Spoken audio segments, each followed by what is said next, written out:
Hello అండి. నమస్తే. పొడి పొడిగా, క్రిస్పీగా ఇంకా ఎంతో టేస్టీగా ఉండే ఆలూ ఫ్రై ఎలా తయారు చేసుకోవాలో చూద్దాము. దీనిని మనము డైరెక్ట్‌గా కలుపుకొనైనా తినొచ్చు. లేకపోతే పప్పులో కానీ, సాంబార్‌లోకి కానీ సైడ్ డిష్‌గా కూడా తినొచ్చు. ముందుగా తోలు తీసి సన్నగా కట్ చేసి పెట్టిన ఒక 2 మీడియం సైజు బంగాళాదుంప తీసుకొని, కొంచెం వాటర్‌లో ఉప్పేసుకొని ఒక 5 మినిట్స్ ఉంచుకోవాలండి. తర్వాత ఈ నీటిని వడపోసి బంగాళాదుంప ముక్కల్ని ఒక ప్లేట్‌లోకి తీసుకోవాలి. ఇప్పుడు మనము కడాయిలోకి ఆయిల్ తీసుకోవాలి. ఆయిల్ అనేది మనకు కొంచెం ఎక్కువే పడుతుందండి. ఫ్రై కదా! తర్వాత ఆయిల్ వేడెక్కిన తర్వాత మనము తీసుకున్న ఈ బంగాళదుంప ముక్కల్ని ఆయిల్‌లో ఇలా డీప్ ఫ్రై చేసుకోవాలి. మంటని మీడియం ఫ్లేమ్‌లో పెట్టుకోవాలి. చూడండి ఇలా గోల్డెన్ రెడ్ కలర్ వచ్చేదాకా వేయించుకోవాలి. తర్వాత వీటన్నిటిని మనము ఒక ప్లేట్‌లోకి సెపరేట్‌గా తీసుకోవాలి. చూడండి ఈ ముక్కలు పైకి క్రిస్పీగా లోపల మెత్తగా ఉంటాయి. ఇలా వీటన్నిటిని సెపరేట్‌గా ఒక ప్లేట్‌లోకి తీసుకున్న తర్వాత సన్నగా కట్ చేసుకున్న ఒక మీడియం సైజు ఉల్లిపాయ ముక్కల్ని ఇప్పుడు ఆయిల్‌లో వేసుకున్నాను. తర్వాత వీటిని కూడా రంగు మారేటంత వరకు సన్నని మంట మీద లైట్‌గా వేయించుకోవాలి. ఇలా వేయించుకోవడం వలన ఉల్లిపాయ ముక్కలు కూడా మనకి మెత్తగా లేకుండా క్రిస్పీగా ఉంటాయి. ఇలా వేయించుకున్న ఈ ఉల్లిపాయ ముక్కల్లో కూడా ఇలా కలర్ మారిన తర్వాత ఒక ప్లేట్‌లోకి సెపరేట్‌గా తీసుకోవాలి. చూడండి ఈ కలర్ వస్తే సరిపోతుంది. తర్వాత ఈ ఆయిల్‌లోనే మనము కొంచెం కరివేపాకును కూడా తీసుకొని వేయించుకోవాలి. కరివేపాకుని ఎక్కువసేపు వేగనివ్వకుండా జస్ట్ అలా వేసి తీసేసుకుంటే బావుంటుంది.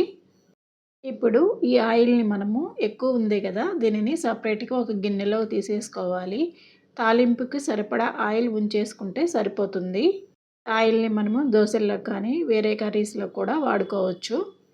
ఇలా 2 ఎండుమిర్చి ఇంకా పోపు గింజలు వేసుకొని కొంచెం వేగనివ్వాలి. తర్వాత కొంచెం పసుపు వేసుకున్నాను ఇందులో.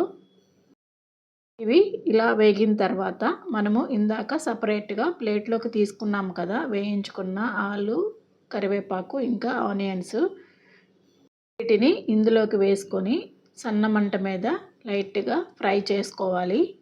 చూడండి ఈ ముక్కలు ఒక్కదానికి ఒకటి ఏమాత్రము అంటుకోలేదు. సెపరేట్‌గా అన్నీ క్రిస్పీగా ఉన్నాయి. ఇప్పుడు ఇలా వీటిని ఒక 5 నిమిషాలు మంటను సిమ్‌లో పెట్టుకొని వేగించుకోవాలి. ఇప్పుడు ఇలా ముక్కలు బాగా ఫ్రై అయిన తర్వాత ఒక స్పూను వేయించుకున్న జీలకర్ర, ధనియా పౌడర్‌ని ఇందులో వేసుకోవాలి.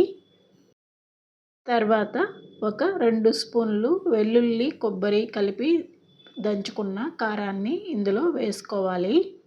ఈ కొబ్బరి, వెల్లుల్లి కారము అన్ని ఫ్రై కర్రీస్‌లోకి చాలా బావుంటుందండి. ఈ కారాన్ని మనము ఒకసారి చేసి పెట్టుకుంటే దాదాపు ఇది మనకు ఒక 20 రోజుల వరకు నిల్వ ఉంటుంది. ఇప్పుడు ఇదంతా ముక్కలకి బాగా పట్టేలాగా ఇంకొక 2, 3 నిమిషాలు సిమ్‌లో వేయించుకోవాలి. తర్వాత దీనికి సరిపడా ఉప్పు మనకి రుచికి సరిపడినంత వేసుకోవాలి. ఇంతేనండి. దీనిని ఫైనల్‌గా ఇంకొక 2 నిమిషాలు కలుపుకొని వేగించుకుంటే మనకి ఫ్రై అనేది రెడీ అయిపోతుంది. దీనిని మనము లంచ్ బాక్సుల్లోకి పెట్టిన మధ్యాహ్నానికి కూడా టేస్ట్ ఇంకా చాలా బావుంటుంది. ఒక్క ముద్ద కూడా మిగల్చకుండా తినేసి వస్తారు. చూడండి ఇలా ముక్కలన్నీ ఎంత క్రిస్పీగా ఉన్నాయో.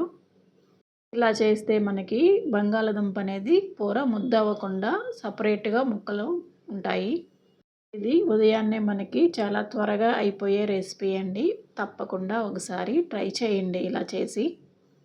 ఎలా వచ్చిందో ఒకసారి కామెంట్ చేయండి. Thank you for watching.